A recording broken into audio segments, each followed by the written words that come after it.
And I mean, I think some of the interactions are fun, like when you start to get into the relationship with his big friend. I think he's a military guy.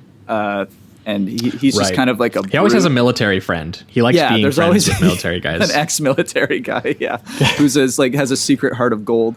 In this one, I think the character's name is Ray, and he's played by Donald Gibb from Revenge of the Nerds. He's the very big guy who everyone... he's literally cast in this movie, I think, because he's just 6'4" or something like that. They were like, hey, he's just large. He's just a big man. Give him a beard, say he was in the army. Now he's his friend. And he's good. He is good at delivering those kind of sincere but stupid lines that he gets.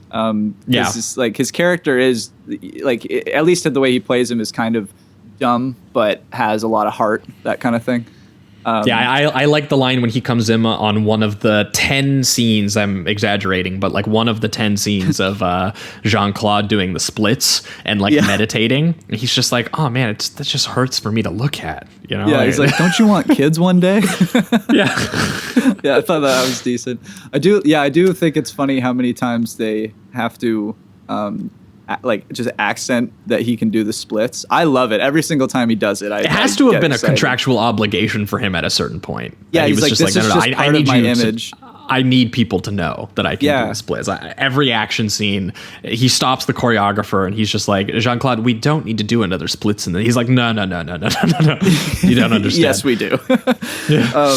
They were like, you could just punch that guy. He's like, no, what if I did the splits and I punched him in the nuts? They're like, all right, well, too. You know, it's something. Yeah, it's pretty wild. And what I find funny too, both of these movies have moments where he's being trained in the art of whatever he's mastering, and he's being tortured by doing the splits. Yeah, they both of them have different ways of doing it, but they have a pulley system essentially that just stretches him out, and he's like screaming at the top of his lungs. They have sound effects where it's like you can hear the muscles like stretching and stuff up until the point. Yeah, I was going to say actually of the early stuff, I do actually kind of like the big training montage, kind of like flashback backstory they have to give them, which it's kind of inelegantly done, because very clearly they're just like, we need to explain to the audience who this guy is and why it is he's doing all of this. And so it's not the most artfully done montage or flashback sequence or whatever's being done here, but it is cool to watch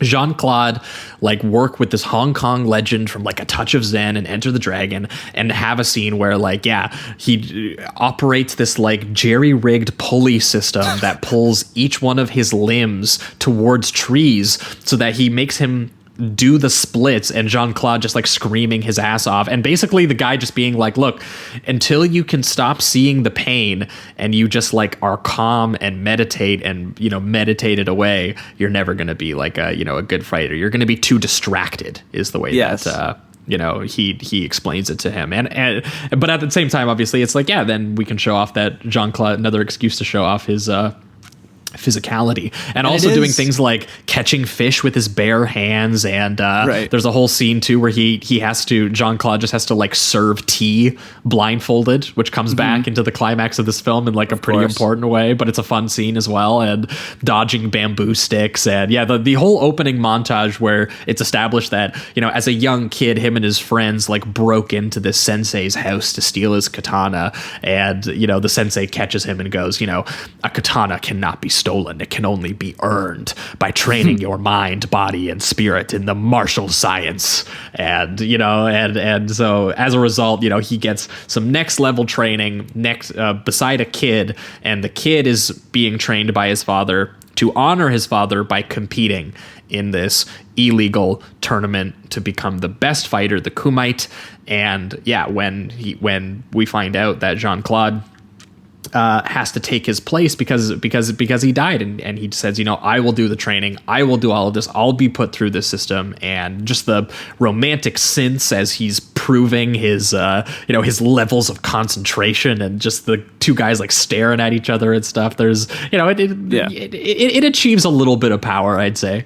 Yeah, for sure. I do think it's pretty funny in a dark sense that the kid just like dies very quickly. Yes, like, it's just like it's literally like he saves him from. Where's my white school. son? Where's my white son? I need to. They train together, and then the son. It's like the next scene. They're just at his funeral, and they're just, he's dead, and now this is the new kid that's gonna take the reins and learn how to fight. But I do think it's very it's a little bit just choppy the way that they deliver all that information, but they're just trying to fast track everything essentially. You know? Yeah, just like, you get it.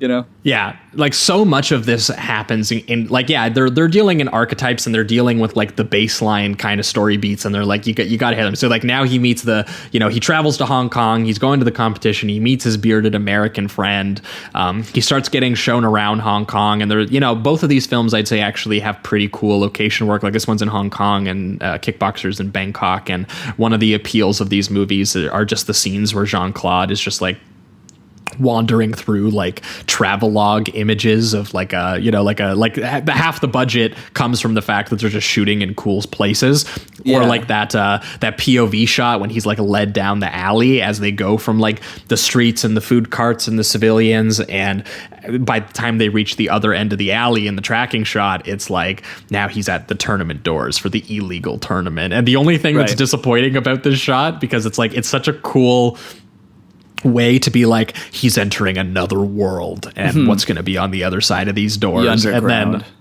on the other side of the doors it just kind of looks like a gym, and like there's like a cute little like sign up table, it doesn't feel like there's not a huge air of illegality to it or anything like that.